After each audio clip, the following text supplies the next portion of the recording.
کو الگ کرنے کا, الگ سے ملک بنانے کا نعرہ لے کر آئے تھے لوگ, وہ اپنی زبان لے کر آئے. اس وقت یہ 5 یا 6% بولنے والے تھے.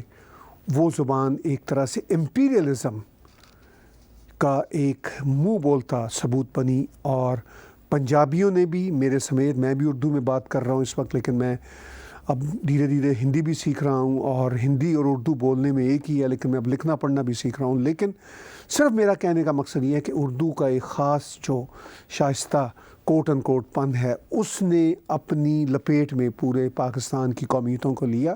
میں اردو کے خلاف نہیں, کسی بھی بھاشا کے خلاف نہیں. جب کوئی بھی بھاشا, چاہے انگریزی ہو, فرانسیسی ہو, رشین ہو, اردو ہو, جب وہ اپنے ساتھ کلونیل امپیریلزم کے امپیکٹ لے کر آتی ہے تو پھر وہ پولیٹیسائز ہو جاتی ہے, اور پھر وہ تنقید کا نشانہ اس لیے بنتی ہے کہ اس کی وجہ سے millions and millions people suffer کرتے ہیں. لیکن بہرحال اردو بولنے والوں نے پنجابی اکثریت کے ساتھ مل کر بنگالیوں پر زبان تھوپنا شروع کی, اور بنگالیوں نے اپنے کلچر, اپنی زبان کی حفاظت کے لیے ریزسٹ کیا, اور وہاں پر گولیاں چلی 1950s میں, just couple years after 1947, just couple years after Pakistan کی کریشن کے بعد. آج بھی پوری دنیا میں 21 فروری کو نیشنل مدر ٹنگ کے طور پر اس لیے منایا جاتا ہے کہ اس وقت کی پاکستان آرمی نے گولیاں چلائی تھیں زبان کے خلاف, کہ ان کی زبان ہم ان کو نہیں بولنے دیں گے. اور آج پوری دنیا 21 فروری کو انٹرنیشنل مدر ٹنگ مناتی ہے, جو ایک طرح سے اس تمام اشرافیہ کو جنہوں نے وہاں پر اردو تھوپنا چاہی تھی, ان کے منہ پر تماچا ہے. لیکن کوئی احساس نہیں ہے اس اشرافیہ کو یا اس اشرافیہ کے ماننے والوں کو کہ آپ بے شک اردو بولیں, لیکن جو اس کا پولیٹیکل زہر تھا اس وقت, جو اس کے نام پر پولیٹیکل زہر پھیلایا گیا تھا, اس کو تو تسلیم کریں. بدقسمتی سے پنجابیوں کی اکثریت نے بھی میرے سمیت اردو کو اپنے اوپر مسلط کیا, اور آج پنجابی اکثریتی لوگوں کی زبان جو پاکستان آج کا ہے ہونے کے باوجود اپنا کوئی مقام نہیں رکھتے. بہرحال یہ ایک الگ بحث ہے. تو 1971 کی گھٹنا کا آغاز پاکستان بننے کے بعد ہی شروع ہوا, کہ جب بنگالیوں کو ایک طرح سے سیکنڈ ریٹ سٹیزن کے طور پر ٹریٹ کیا جاتا تھا, اور پھر اس کے بعد ان پر زبان تھوپنے کی کوشش کی گئی, ان پر اپنا کلچر تھوپنے کی کوشش کی گئی. بنگالی اپنی زبان اور اپنے کلچر کو جو صدیوں پرانا ہے وہ کسی صورت ترک دینے کو تیار نہیں تھے, اور انہوں نے ریزسٹ کیا, اور اس کے بعد یہ ٹینشن بڑھتی چلی گئی. اور پھر پاکستان آرمی کے متواتر آپریشنز اس وقت کے پاکستان, اس وقت کے یونائٹڈ پاکستان کے اپنے ہی صوبے میں, جنہوں نے بائی دا وے بنگالیوں نے پاکستان بنانے کا 2 قومی نظریہ اپروو کیا تھا, اور اس کو سب سے زیادہ حمایت انہوں نے دی تھی. اس وقت بائی دا وے یہ پنجاب سے بھی حمایت نہیں تھی, بلوچستان کا تو کوئی تعلق ہی نہیں تھا, پشتون بھی اس معاملے میں نہیں تھے, وہ اپنے آپ کو افغانستان کا ہی حصہ سمجھتے تھے, اور سندھی یہی تصور کرتے تھے کہ وہ سندھو دیش کا حصہ ہیں.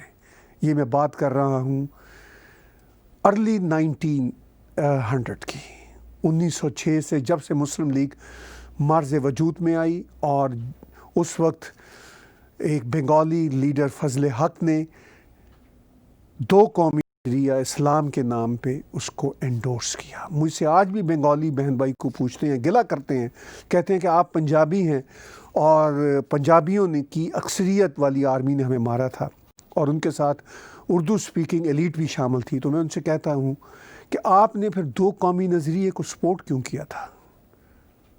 2 قومی نظریے کو تب تو پنجاب نے سپورٹ نہیں کیا تھا. سب سے زیادہ قتل عام 1947 میں پنجاب میں پنجابیوں کا ہوا تھا, چاہے وہ پنجابی ہندو تھے, پنجابی سکھ تھے, پنجابی کرسچن تھے, پنجابی مسلمان تھے. یہ آپ کے 2 قومی نظریے کی وجہ سے یہ مصیبت آئی تھی